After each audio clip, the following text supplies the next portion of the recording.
It's like drinking magic. Hello, welcome back to my channel. My name is Gavin, and today I have a very special video for you. So if you don't know, I am hosting a readathon in November called Believe in the Impossible, or Believathon for short, which is pretty much a children's book, middle grade readathon. Now, to anyone who knows me knows that I absolutely adore children's books, and they are some of my favourite books of all time. So I thought that I would do something a little bit special to do a kind of recommendations video for you if you do not know what to choose for your Believathon TBRs. I know I'm still struggling actually, so this video hopefully will help. So I have asked 3 children's authors who I adore completely to give me their sort of Believathon TBRs, where they've picked what they would recommend for each prompt so that you guys would have a bit of an easier time picking. Now, who are these 3 amazing children's authors, you ask? Well, well, I have asked Sophie Anderson, who wrote The House with Chicken Legs and The Girl Who Speaks Bear. I also asked Michelle Harrison, who wrote A Pinch of Magic, as well as her debut series 13 Treasures, 13 Curses, and 13 Secrets, which have these amazingly gorgeous covers that were just released.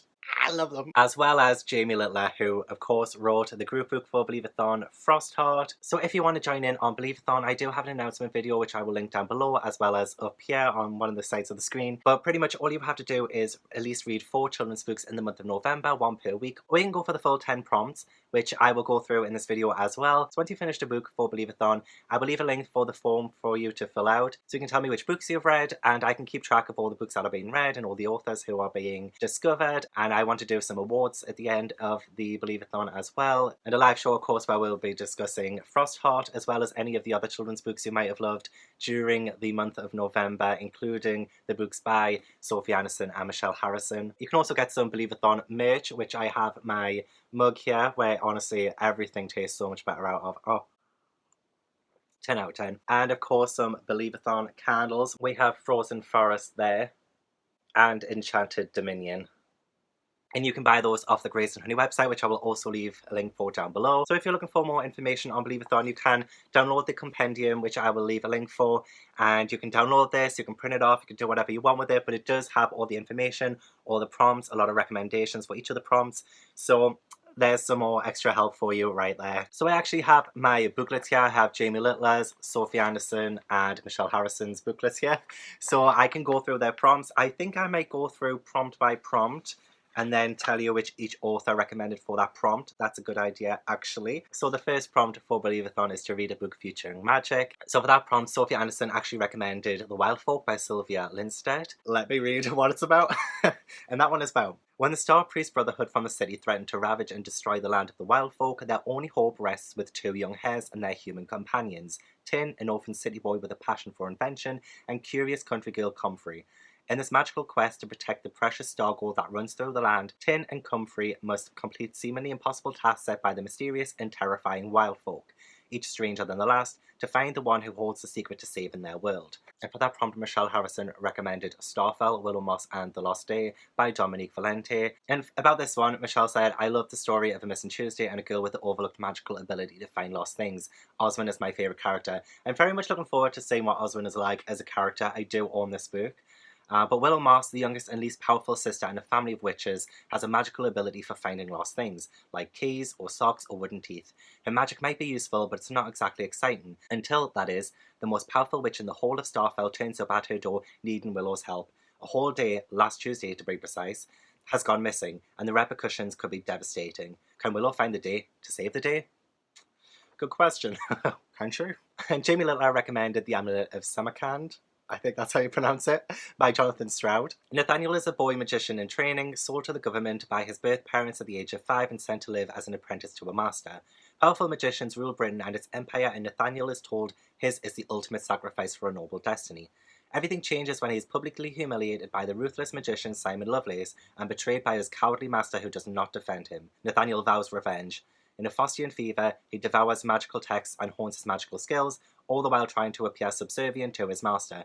When he musters the strength to summon the 5,000-year-old Ginny Bartemius to avenge Lovelace by stealing the powerful amulet of Samarkand, the boy magician plunges into a situation more dangerous and deadly than anything he could ever imagine. The next prompt is to read a book featuring myths and legends, and Sophie Anderson recommended the book Arusha and the End of Time by Roshani Shokshi. And this one is about 12-year-old Arusha has a tendency to stretch the truth in order to fit in at school. While her classmates are jetting off to family vacations in exotic locales, she'll be spending her autumn break at home in the Museum of Ancient Indian Art and Culture, waiting for her mom to return from her latest archaeological trip. One day, three schoolmates show up at Aru's doorstep to catch her in a lie. They don't believe the claim that the museum's lamp of Bharata is cursed, and they dare Aru to prove it.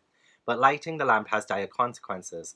She unwittingly frees the sleeper, an ancient demon whose duty is to awaken the god of destruction.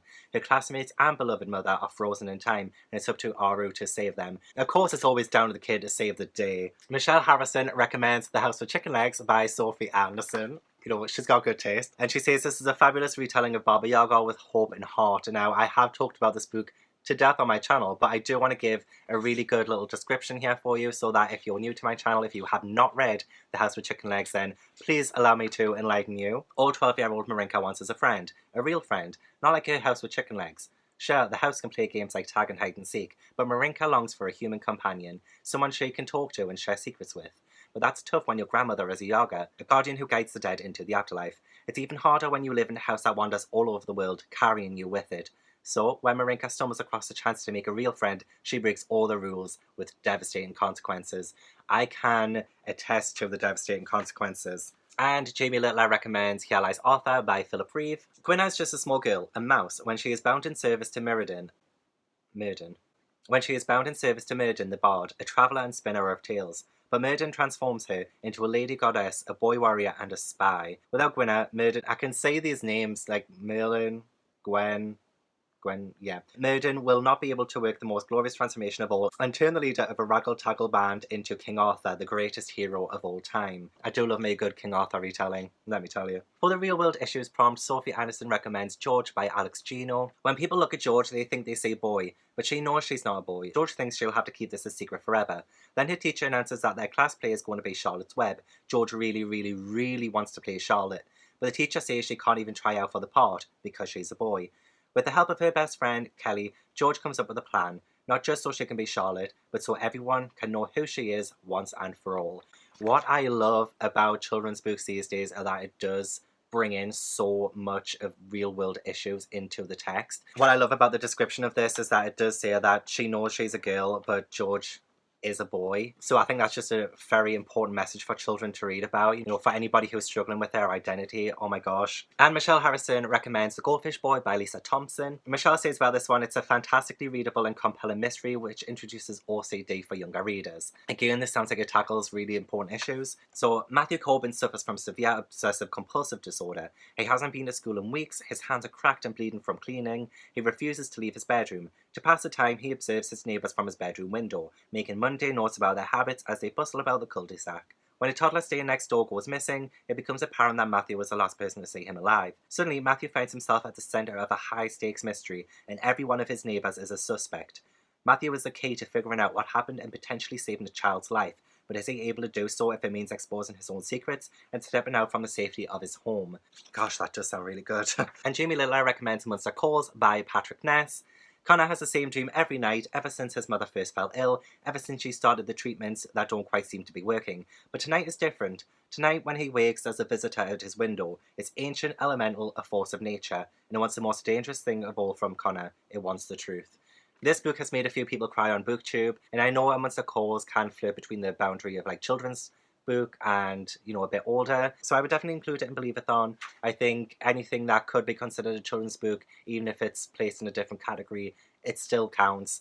You know, there are so many books like that, so if you have any questions, if you think something might not count, please come to me. I will let you know whether it counts or not, but most of the time it will count. For a book set in the past, Sophie Anderson recommended Freedom by Katherine Johnson. An action-packed and pacey story about slavery in Britain, Nathaniel doesn't want to move to England with his master's family, leaving behind his mother and sister on the Jamaican plantation.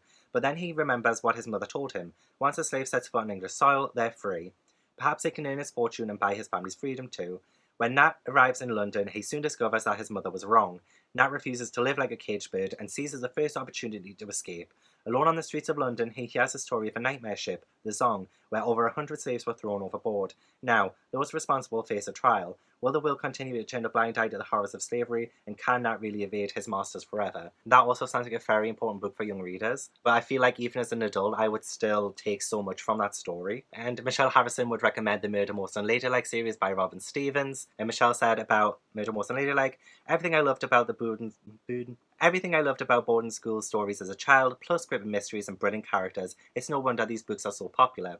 So, the Murder Most Unladylike series is set in 1934, and when Daisy Wells and Hazel Wong set up a secret detective agency at Deep Dean School for Girls, they struggled to find a truly exciting mystery to investigate, unless you count the case of Lavinia's missing tie, which they don't. But then Hazel discovers the body of the science mistress, Miss Bell, but when she and Daisy return 5 minutes later, the body has disappeared. Now the girls have to solve a murder and prove a murder has happened in the first place before the killer strikes again, and before the police can get there first, naturally. But will they succeed, and can their friendship stand the test? I mean, a lot of children's books do deal with death, and I guess murder now as well. So I've always really been interested in reading the Murder Most Unladylike series. It does look absolutely fantastic. And for the past prompt, Jamie Littler recommended Boy by Roald Dahl. In Boy, Roald Dahl recounts his days as a child growing up in England, from his years as a prankster at boarding school to his envious position as a chocolate tester for Cadbury's. Roald Dahl's boyhood was as full of excitement and the unexpected as his world-famous best-selling books. Packed with anecdotes, some funny, some painful, all interesting, this is a book that's sure to please. I actually own Boy and I would love to read it. It does look really interesting. For the prompt to read a book featuring a strong sense of friendship, Sophie Anderson recommended Northern Lights by Philip Pullman or The Golden Compass if you live in America. When Lyra's friend Roger disappears, she and her demon, Pantaleimon, determine to find him. The ensuing quest leads them to the bleak splendour of the north, where armoured bears rule the ice and witch queens fly through the frozen skies, and where a team of scientists is conducting experiments too horrible to be spoken about. Lyra overcomes these strange terrors, only to find something yet more perilous waiting for her. Something with consequences which may even reach beyond the Northern Lights. I recently read this one and I really enjoyed it. This is also another one that kind of borders on the children and the young adult line, but I would definitely include the Philip Pullman book, so that's a good shout. And the BBC adaptation will be coming soon. Best read that before it comes out. And for the friendship prompt, Michelle Harrison recommended Pickle Witch and Jack by Claire Barker. Michelle says she mentions the series at any opportunity as it is so good. A cake-eating, cheeky, rule-breaking witch and a goody two-shoes named Jack. Proper laugh-out-loud stuff. Now, Jack is logical and has an explanation for everything, making him clever and well-behaved. Pickle Witch lives in a tree and has a knack for mischievous spells, and much to Jack's disdain, Pickle Witch has chosen him for her friend. Friendship turns out to not be logical and way more complicated than Jack ever anticipated. As hilarious as it sounds, it also sounds like it has that very strong message of friendship, in that, you know, you can be friends with anybody, doesn't matter who you are, doesn't matter how opposite you are to them, but, you know, you'll still probably be best of friends. So that's a good show. And Jamie Littler recommends Wolf Brother by Michelle Paver. 6,000 years ago, evil stalks the land. Only 12-year-old Torak and his wolf cub companion can defeat it. Their journey together takes them through deep forests, across giant glaciers, and into dangers they never imagined. In this page-turning, original, and spectacularly told adventure story, Torak and Wolf are joined by an incredible cast of characters as they battle to save their world in this first book in the Chronicles of Ancient Darkness. I have seen Michelle Paver's works before, and she writes across multiple kind of age ranges, so she is a fantastic writer. For the creepy or atmospheric book, Sophie Anderson recommended Small Spaces by Catherine Arden. After suffering a tragic loss, 11-year-old Ollie only finds solace in books. So when she happens upon a crazed woman at the river threatening to throw a book into the water, Ollie doesn't think, she just acts, stealing the book and running away. As she begins to read the slender volume, Ollie discovers a chilling story about a girl named Beth, the two brothers who both loved her, and a peculiar deal made with the Smiling Man, a sinister spectre who grants you a most tightly held wish, but only for the ultimate price. Now, I do have that on my October TBR, and I hope I can get to it in the next couple of days. If not, might be a show for Believathon. And Michelle Harrison recommends Wood Angel by Erin Bow, and she said this one sticks out in her mind from a few years ago. Creepy strangers, missing shadows, and one of her favourite wise talking cats. Talking cat and I am there. Plain Kate lives in a time afraid of magic. She has a gift for carving lucky wooden charms. Known as Witchblade, her unusual gift attracts dangerous attention in a place where witches are burned. When her village falls on bad times, suspicion falls on Kate. Scared for her life, she seeks the help of a mysterious stranger. And Jamie Littler recommends Coraline by Neil Gaiman. There is something strange about Coraline's new home. It's not the mist, or the cat that always seems to be watching her, nor the signs of danger that Miss Spink and Miss Forcible, her new neighbours, read in the tea leaves. It's the other house, the one behind the old door in the drawing room. Another mother and father with black button eyes and papery skin are waiting for Coraline to join them there. and they want her to stay with them forever. She knows that if she ventures through that door, she may never come back. I loved Coraline. One of the books I've read on these lists, and I loved it. Great movie too. Since it is the season as well, I do have the read a seasonal book prompt. So for this one, Sophie Anderson recommends Podkin Warrior by Kieran Larwood. Podkin Warrior is a legend, a fearsome warrior rabbit whose reputation for cunning and triumph in battle has travelled the ages. But how did he become such a mighty fighter? The answer may surprise you. When a travelling bard arrives at Thornwood Warren on midwinter night, he is warmly welcomed. In return for food and lodging, he settles down to tell of one Podkin Warrior, and soon the rabbits are enthralled to hear the story of how one lost little rabbit overcame the cruelest enemy imaginable and became the greatest warrior the land has ever known. And there's a few in the Podkin Warrior series as well, so if you're looking for a good series to binge, that sounds like a good shout. And Michelle Harrison recommends The Snow Sister by Emma Carroll. And Michelle mentioned that all of Carroll's books are brilliant, but this one is one of her favourites, a beautiful snowy story with a happy ending. Ever since her sister Agnes died, Pearl has a tradition every time it snows. She makes a person out of snow, a snow sister. It makes Christmas feel a little less lonely. On Christmas Eve, her father receives a letter about a long-lost relative's will. Is there luck about a change? In anticipation of a better Christmas, Pearl goes to beg credit at Mr. Noble's grocery to get ingredients for a Christmas pudding. But she is refused and chased down the street where she is hit by a hansom cab. The snow has fallen so hard they can't take her home. She'll have to stay at Flintfield Manor overnight in a haunted room. Will Pearl make it home for Christmas?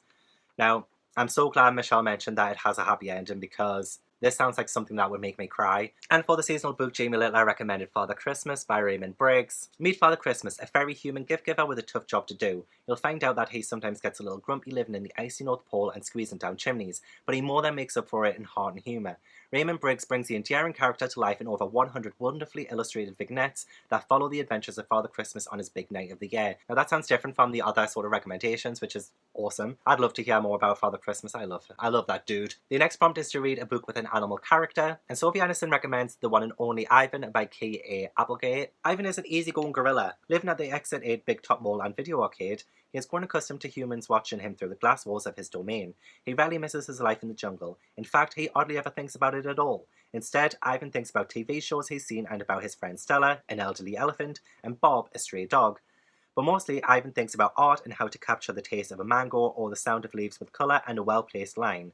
Then he meets Ruby, a baby elephant taken from her family, and she makes Ivan see their home and his own art through new eyes. When Ruby arrives, change comes with her, and it's up to Ivan to make a change for the better. For the animal prompt, Michelle Harrison recommends The Fox Girl and the White Gazelle by Victoria Williamson, which she says this could also fit the real-world issues. Bill is one of the main human characters as a refugee, but I'm sneaking in the animal character because of the touching little poems which are written from the perspective of the injured fox. A great story. Oh, I love the fact that it has poems throughout as well. That sounds really interesting. Under the grey Glasgow skies, 12-year-old refugee Rima is struggling to find her place in a new country, with a new language and without her brother.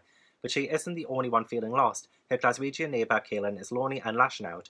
When they discover an injured fox and her cubs hiding on their estate, the girls form a wary friendship, and they are more alike than they could have ever imagined. They both love to run. As Rima and Kaelin learn to believe again in themselves and in others, they find friendship, freedom, and the discovery that home isn't a place, it's the people you love.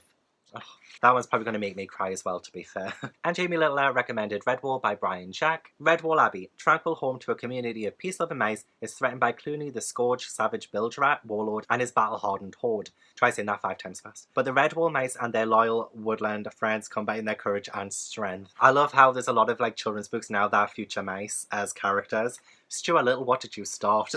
Actually, no, there's probably more stories that came out before Stuart Little with mice characters. For the Read a Children's Classic prompt, Sophie Anderson chose The Wind in the Willows by Kenneth Graham. Meet Little Mole, Wilful Ratty, Badger the Perennial Bachelor, and Petulant Toad. Their misadventures in gypsy caravans, stolen sport cars, and their wild work continue to capture readers' imaginations and warm their hearts long after they grow up. Begun as a series of letters from Kenneth Graham to his son, The Wind in the Willows is a timeless tale of animal cunning and human camaraderie. I don't think I've actually ever read The Wind in the Willows, and Michelle Harrison recommended A Little Princess by Frances Hodgson Burnett. Michelle actually fell in love with this as a child after falling in love with the BBC's Sunday afternoon adaptation featuring Maureen Lipman as the awful Miss Minchin, and she reread it a few years ago. Sarah Crewe is a great inspiration in the way of kindness, generosity, imagination, and strength of spirit.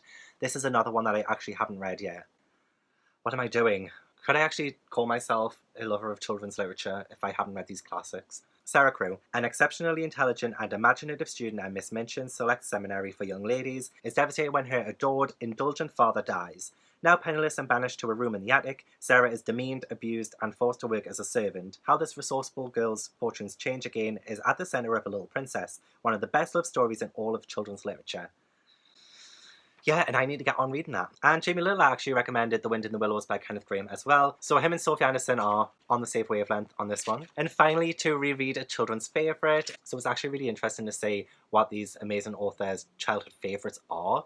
And they are quite different to one another as well. So Sophie Anderson's childhood favourite would actually be Finn Family Moomin Troll by Tove Jansson, which is of course, you know, the Moomins. It is spring in the valley and the Moomins are ready for adventure. Moomin Troll and his friends Snufkin and Sniff find the Hobgoblin's top hat all shiny and new and just waiting to be taken home. They soon realise that this is no ordinary hat. It can turn anything or anyone into something else. I've actually never read a Moomin book before, but I should probably get on that. Michelle Harrison's childhood favourites would be Hans Christian Andersen's fairy tales, and Michelle said, "There's something so haunting and nostalgic about Andersen's stories, always with such an undercurrent of sadness. My favourite edition is illustrated by Christian Birmingham, but there's a great edition of The Snow Queen illustrated by P.J. Lynch too." But of course, yes, Hans Christian Andersen's fairy tales, such a classic. Absolutely loved reading them as well. Especially The Snow Queen is one of my favourite fairy tales too. And Jamie Little's childhood favourite is The Hobbit by J.R.R. Tolkien. Bilbo Baggins enjoys a quiet and contented life with no desire to travel far from the comforts of home. Then one day there was a Gandalf and a band of dwarves arrive unexpectedly and enlist his services as a burglar on a dangerous expedition to raid the treasure hoard of Smaug the dragon. Bilbo's life is never to be the same again. I've read The Hobbit. Love The Hobbit. So that was the 30 books recommendations from the incredible authors of Sophie Anderson, Michelle Harrison and Jamie Little. I hope you do join in on Believathon. It is running from November 1st to November 30th. It's going to be amazing. And it's going to be like a lot of Twitter sprints and themed days, which I will mention in my upcoming Believathon TBR video, which I will link somewhere in the future if you're watching this in the future. So be sure to follow the Twitter at Believathon and just have the most magical November ever. I am so excited. Thank you so much to Sophie Anderson, Michelle Harrison and Jamie Little for sharing their Believathon picks, and honestly the incredible support from other authors and from you guys has been incredible, so thank you so much. And yeah, let's make November like a magical, successful month. So that is it. I hope you enjoyed the video. Please leave this a like if you did. Comment down below if you are partaking in Believathon, what you're reading for Believathon. If any of the books mentioned you also love, I would love to know that too. And be sure to check out Sophie Anderson's, Michelle Harrison's and Jamie Little's books as well. They will all fit in the Believathon prompts. So make sure to subscribe for more Believathon and I will see you later. Thanks so much for watching. Bye.